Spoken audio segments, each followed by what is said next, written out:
Hello friends, welcome to your channel Gyan for exam. आज super topic series का ये दूसरा सेट होगा।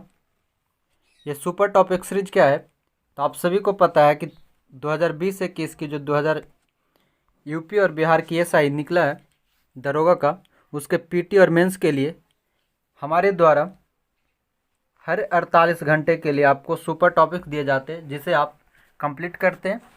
उसके बाद अगले दिन उससे संबंधित 50 प्रश्न का सेट आते हैं ना।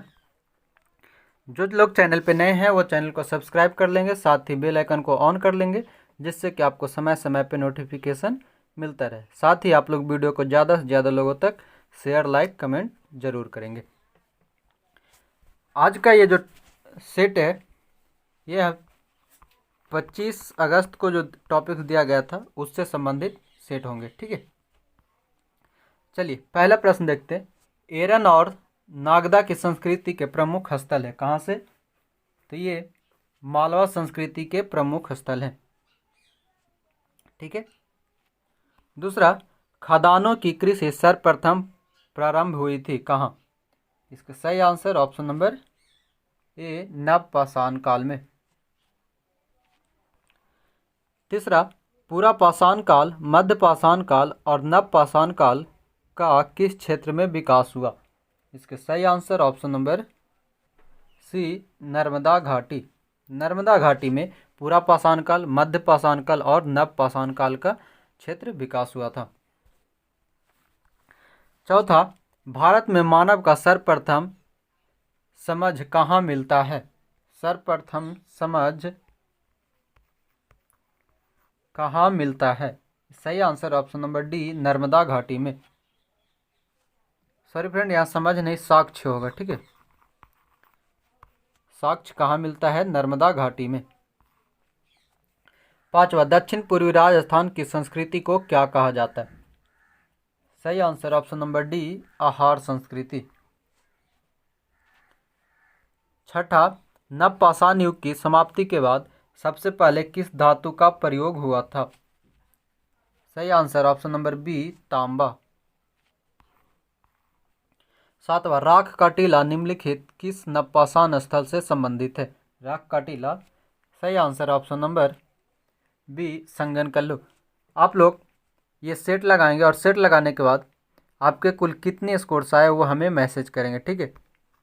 50 आउट ऑफ 50 आपके कितने आते हैं, जिससे पता चले आप कितने टॉपिक्स को लेकर के सीरियस हैं, है ना, और आप टॉपिक्स कितने सीरियसली उसे कर रहे हैं। आठवां, निम्नलिखित में से किस अधिनियम द्वारा भारत के गवर्नर जनरल को अध्यादेश जारी करने की शक्ति प्रदान की गई? सही आंसर ऑप्शन नंबर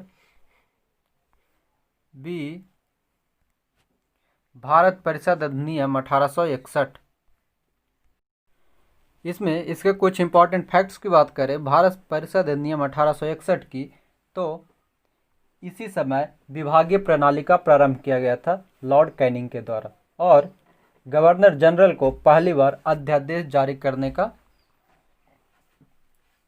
शक्ति प्रदान की गई थी, और ये अध्यादेश जो है 6 महीने के लिए होती थी, ठीक है। 1861 का जो अधिनियम था ये किस गवर्नर का काल था? तो गवर्नर थे लॉर्ड कैनिंग। गवर्नर कौन थे? लॉर्ड कैनिंग, ठीक है। अब वही और अदर ऑप्शन की बात करें तो 1892 का भारत परिषद अधिनियम देखें तो इस समय अप्रत्यक्ष चुनाव प्रणाली की शुरुआत हुई, ठीक है। अप्रत्यक्ष चुनाव प्रणाली की शुरुआत, साथ ही बजट पर बहस करने के लिए और प्रश्न पूछने की शक्ति दी गई। ये 1892 का अधिनियम में था। 1909 के अधिनियम की बात करें तो 1909 अधिनियम को मार्ले मिंटो सुधार कहा जाता है।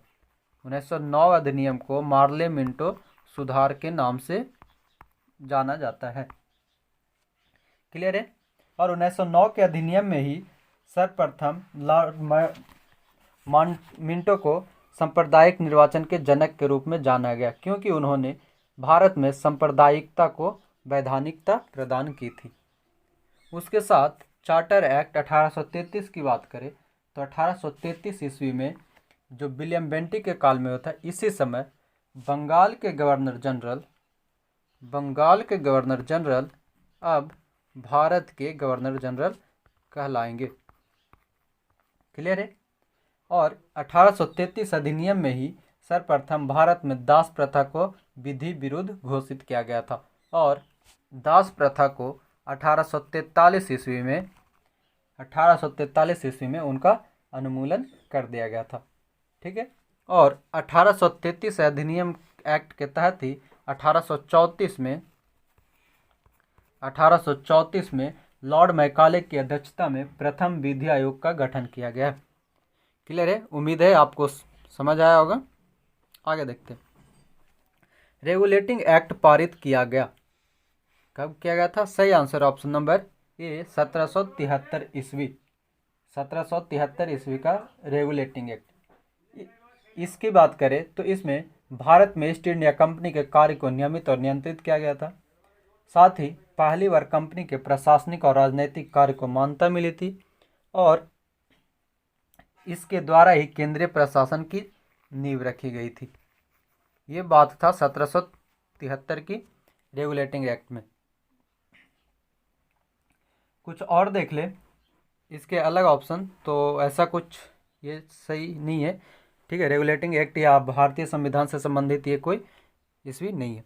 तो अब आगे देखते हैं।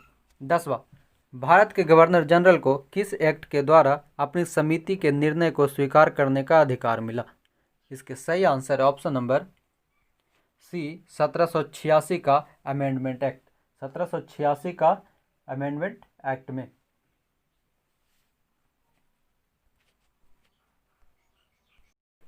11 नंबर, आर्यों ने भारत में किस दर्रे से होकर प्रवेश किया था?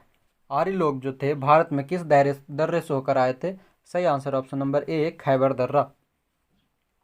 12 नंबर, जवाहर सुरंग नाम की किस प्राकृतिक पर्वतीय दर्रे को क्या कहा गया है ना? किस पर्वतीय दर्रे को जवाहर सुरंग नाम दिया गया है? इसके सही answer option number C Banihal दर्रा। और ये बनिहाल दर्रा जो है कहाँ पे स्थित है? जम्मू कश्मीर में। वही अदर ऑप्शन को देखें तो पीर पंजाल दर्रा कहाँ पे है? पीर पंजाल दर्रा जम्मू कश्मीर। बुंदेलपीर देखें तो बुंदेलपीर या जो बुर्जिल है ये कहाँ पे है? ठीक है, जम्मू कश्मीर। बनिहाल आपका जम्मू कश्मीर। और सिपकीला दर्रा जो है ये हिमाचल प्रदेश में स्थित है। सिपकीला दर्रा हिमाचल प्रदेश में स्थित है। 13वां, निम्नलिखित में से कौन सा पर्वतीय दर्रा लेह को श्रीनगर से जोड़ता है? लेह को श्रीनगर से जोड़ता है। इसके सही answer option number D Zoji La. Zoji La दर्रा जो है वो लेह को श्रीनगर से जोड़ने का काम करता है। और ये जोजिला दर्रा कहाँ है? तो जम्मू कश्मीर में है ना। 14, तुजू दर्रा भारत को किस देश से जोड़ता है? तुजू दर्रा भारत को किस देश से जोड़ेगा? सही answer option number B Myanmar में। और ये तुजू दर्रा कहाँ स्थित है? तो भारतीय राज्य मणिपुर। तुजू दर्रा मणिपुर में स्थित है जो भारत को म्यांमार से जोड़ने का काम करता है। 15, नाथुला दर्रा किस राज्य में स्थित है? नाथुला दर्रा सही answer option number C Sikkim. वही अदर ऑप्शन देखें तो उत्तराखंड की अगर बात करें तो उत्तराखंड में कौन कौन से दर्रे स्थित हैं? तो यहाँ पे लिपू लेक, साथ ही माना और नीति दर्रा। लिपू लेक, माना और नीति दर्रा उत्तराखंड में स्थित है। हिमाचल प्रदेश की बात करें तो हिमाचल प्रदेश में आपको सिपकीला दर्रा, बाड़ालाचा दर्रा और रोहतांग दर्रा हिमाचल प्रदेश में स्थित है। मणिपुर की बात करें तो मणिपुर में तुजू दर्रा जो कि भारत को म्यांमार से जोड़ने का काम करता है। 16 नंबर, बोमडीला दर्रा भारत के किस राज्य में स्थित है? बोमडीला, इसके सही answer option number D Arunachal Pradesh. Bomdila दर्रा कहाँ पे है? तो अरुणाचल प्रदेश में। अदर ऑप्शन देखें तो सिक्किम में कौन से हैं? तो नाथुला और जयलेपला दर्रा। नाथुला और जयलेपला दर्रा सिक्किम में। मणिपुर में तुजू दर्रा और उत्तराखंड में लिपुलेख, माना और नीति दर्रा स्थित है। 17, जम्मू से श्रीनगर किस दर्रे से होकर गुजरता है? जम्मू से श्रीनगर जाने के लिए सही answer option number C, Banihal दर्रा। ठीक है। 18, किस पर्वतीय दर्रे से होकर भारतीय तीर्थयात्री मानसरोवर झील तथा कैलाश पर्वत घाटी के दर्शन हेतु जाते हैं? सही आंसर ऑप्शन नंबर सी, माना दर्रा। माना दर्रा से होकर के मानसरोवर झील और कैलाश पर्वत के लिए जाया जाता है। और ये माना दर्रा कहाँ स्थित है? उत्तराखंड में। माना दर्रा उत्तराखंड में स्थित है। सिपकिला की बात करें तो सिपकिला दर्रा हिमाचल प्रदेश, बारालाचा दर्रा हिमाचल प्रदेश और नाथुला दर्रा सिक्किम में स्थित है। 19वां, निम्नलिखित में से कौन सा दर्रा हिमाचल प्रदेश में स्थित नहीं है? हिमाचल प्रदेश में स्थित नहीं है। इसके सही answer option number D, Jelep La. Jelep La दर्रा जो है वो हिमाचल प्रदेश में नहीं, सिक्किम में स्थित है। जबकि बारालाचा, सिपकिला और रोहतांग दर्रा, ठीक है, ये सभी हिमाचल प्रदेश में स्थित है। 20 नंबर, निम्नलिखित में से कौन सा युग्म सुमेलित नहीं है? कौन सा युग्म सुमेलित नहीं है? इसका सही आंसर ऑप्शन नंबर सी, जलेपला दर्रा। जलेपला दर्रा अरुणाचल प्रदेश, ये गलत है। अरुणाचल प्रदेश में नहीं, जलेपला दर्रा जो है वो सिक्किम में स्थित है। जलेपला दर्रा सिक्किम में स्थित है। शेष देखें, जोजिला दर्रा जम्मू कश्मीर, सिपकिला दर्रा हिमाचल प्रदेश और तुजू दर्रा मणिपुर में स्थित है। आगे चलिए 21वां प्रश्न देखते हैं। द्वितीय पंचवर्षीय योजना किस मॉडल पर आधारित थी? इसका सही answer option number D, Mahalanobis model, है ना। इसे नेहरू महालनोबिस मॉडल भी कहा जाता है। अब इसके काल की बात करें तो कब से कब था? तो 1956 से 1961 तक द्वितीय पंचवर्षीय योजना का काल था। ठीक है।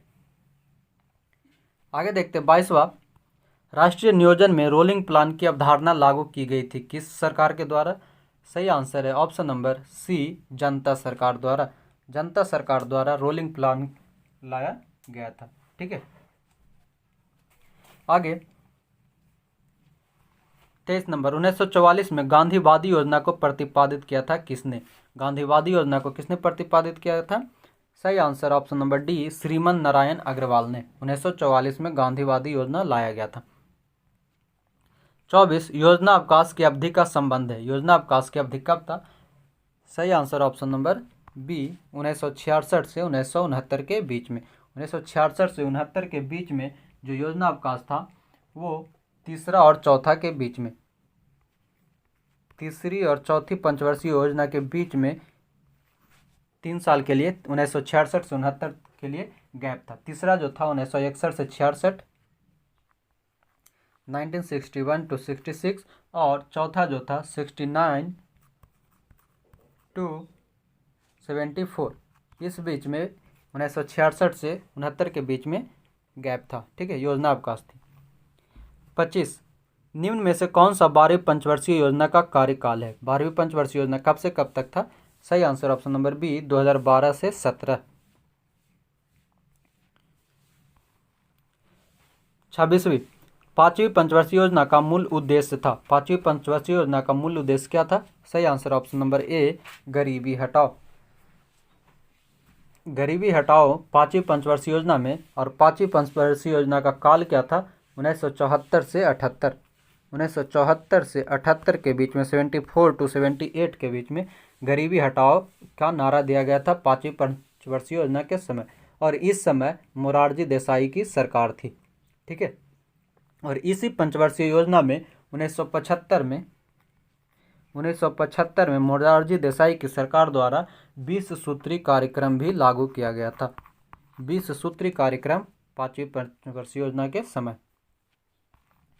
27, राष्ट्रीय विकास परिषद का गठन कब हुआ? इसके सही आंसर ऑप्शन नंबर सी, 6 अगस्त 1952 को।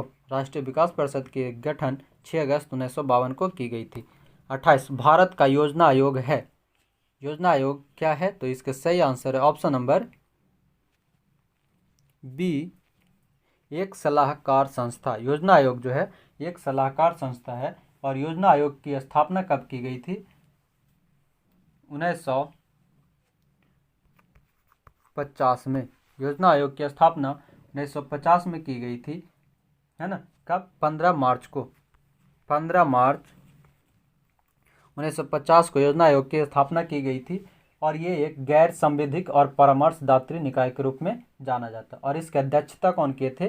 तो पंडित नेहरू। क्लियर है। अब वर्तमान समय में योजना आयोग का नाम बदल करके नीति आयोग कर दिया गया। ठीक है। National institute of transforming India, national institute of transforming India, ठीक है, 2015 से। क्लियर है। 29, भारत में योजना आयोग की स्थापना किस वर्ष हुई थी? इसका सही आंसर ऑप्शन नंबर ए 1950 में। योजना आयोग की स्थापना 1950 में 15 मार्च को किया गया था। 30 नंबर, किस पंचवर्षीय योजना में आर्थिक विकास की दर सर्वाधिक थी? आर्थिक विकास की दर किस पंचवर्षीय योजना में? सही आंसर ऑप्शन नंबर सी 10वीं पंचवर्षीय योजना 10वां में आर्थिक विकास की दर सबसे अधिक थी। ये 10वां पंचवर्षीय योजना कब था? 2002 से 2007 के बीच में। और ये किनकी सरकार थी? मनमोहन सिंह की सरकार थी 2002 से 2007 में। और इसी समय इसका उद्देश्य था देश में गरीबी और बेरोजगारी समाप्त करना और जो अगले 10 वर्षों के प्रति व्यक्ति आय को दुगनी करना इसका मुख्य प्रस्ताव था। ठीक है। 31 नंबर, प्रथम पंचवर्षीय योजना में प्राथमिकता क्या थी? प्रथम पंचवर्षीय योजना में प्राथमिकता किसको दी गई थी?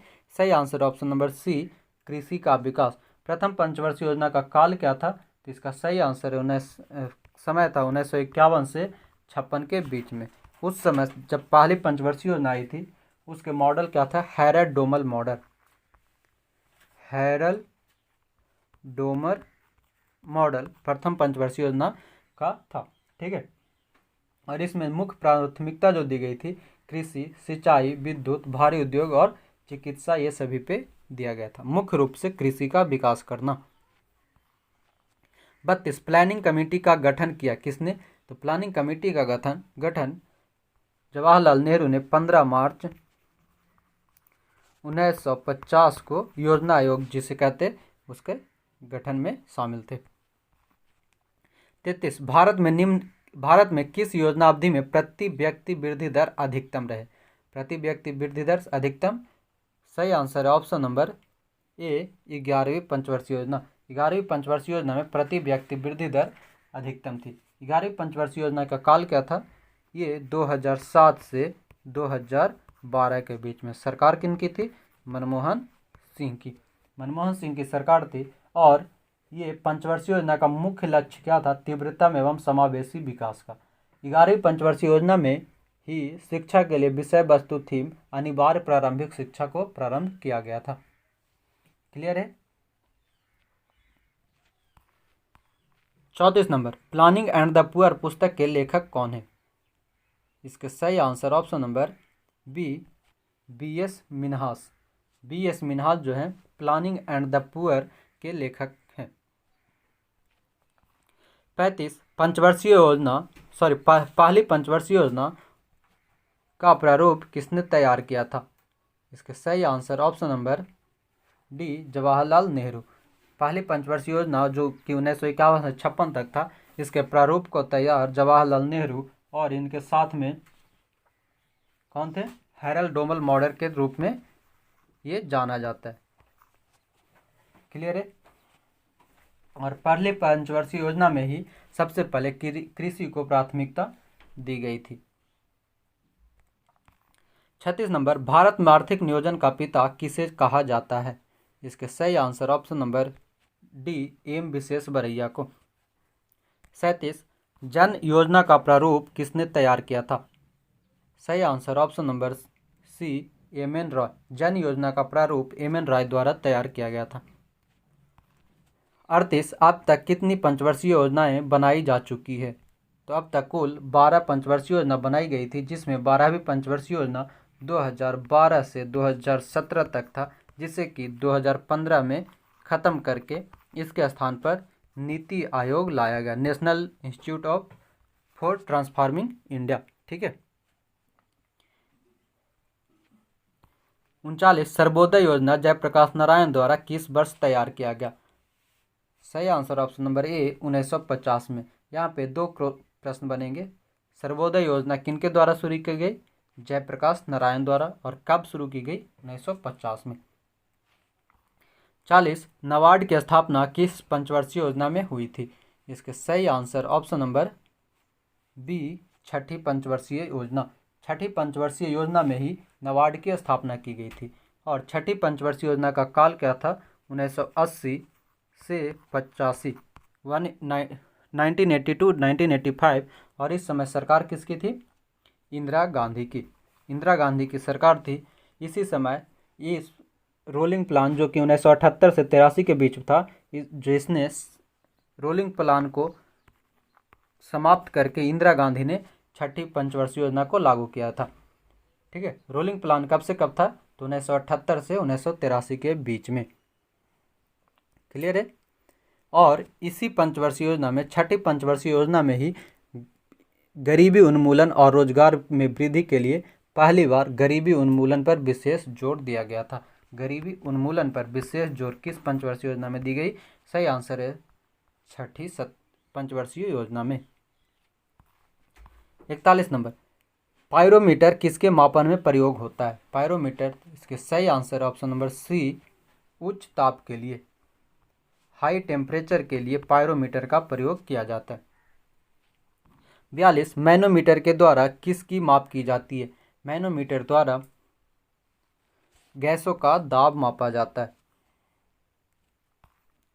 43 प्रकाश की तीव्रता नापने के लिए किस उपकरण का उपयोग किया जाता है? उसे कहते हैं, प्रकाश की तीव्रता किससे मापी जाती है?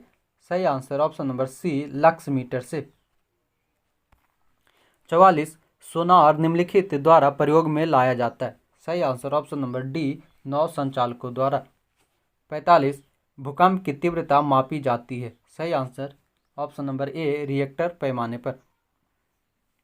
फ्रेंड्स, ये 45 प्रश्न जो थे, इसमें आपका कट ऑफ जो है, ये कट ऑफ रहेगा आपको 38 से 40 का। 38 से 40 से 45 प्रश्न में कट ऑफ है, जबकि करंट में 5 में आपको 4, करंट 5 में 4 प्रश्न का कट ऑफ रहेगा।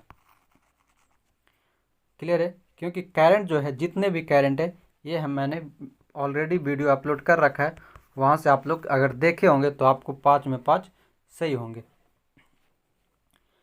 चलिए करंट का देखते हैं। 46 नंबर हाल ही में किस देश ने सबसे बड़े कैमरा ट्रैप वन्य जीव संरक्षण हेतु गिनीज बुक रिकॉर्ड में स्थान हासिल किया? सही आंसर अपना देश Bharat, option number C. 47 Sholay में सुरमा भोपाली का किरदार निभाने वाले हाल ही में किस कॉमेडियन का निधन हो गया? वो कॉमेडियन कौन थे? जगदीप। शोले में सुरमा भोपाली जो थे वो जगदीप थे। 48 बीसीसीआई ने हाल ही में अपने किस सीईओ का इस्तीफा मंजूर किया? इसके सही answer option number D Rahul Johri. 49 हाल ही में किस राज्य सरकार ने भूमिहीन किसानों को फसल ऋण देने हेतु बलराम योजना शुरू की है? बलराम योजना किस सरकार ने शुरू की है? सही answer option number D Orissa.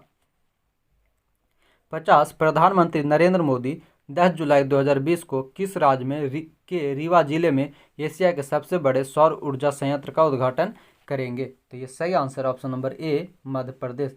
10 जुलाई 2020 को एशिया का सबसे बड़े सौर ऊर्जा संयंत्र का उद्घाटन मध्य प्रदेश के रीवा जिले में किया गया। तो इस तरह से कुल 50 प्रश्न का सेट सुपर टॉपिक सीरीज का ये सेट नंबर 2 कंप्लीट होता है। आप लोग यहाँ देखेंगे सभी सुपर टॉपिक का सेट जो है अगले टॉपिक्स के दिन ही अगले सुबह 8 बजे आते हैं। आप लोग जरूर 8 बजे टाइम अपना बना ले, 8 बजे आना है। ठीक है। और हर संडे को 100 प्रश्न का एक अलग सेट दिए जाएंगे जो किससे संबंधित होंगे? सुपर टॉपिक से ही संबंधित होंगे। साथ ही आप लोग पीडीएफ के लिए डिस्क्रिप्शन में दिए गए लिंक को ज्वाइन कर लेंगे, वहाँ आपको PDF मिल जाएंगे। और आप लोग अगर नए हैं तो इस सीरीज को ज़रूर ज्वाइन करेंगे, STS सीरीज को, सुपर टॉपिक सीरीज, जिसमें कि आपको 48 घंटे के लिए टॉपिक दिए जाते और अगले दिन 50 प्रश्नों का सेट्स दिए जाते हैं। ठीक है, आप लोग अपना कट ऑफ पूरा बताएंगे किनका कितना स्कोर्स आया आउट ऑफ 50। इसी के साथ जय हिंद, धन्यवाद।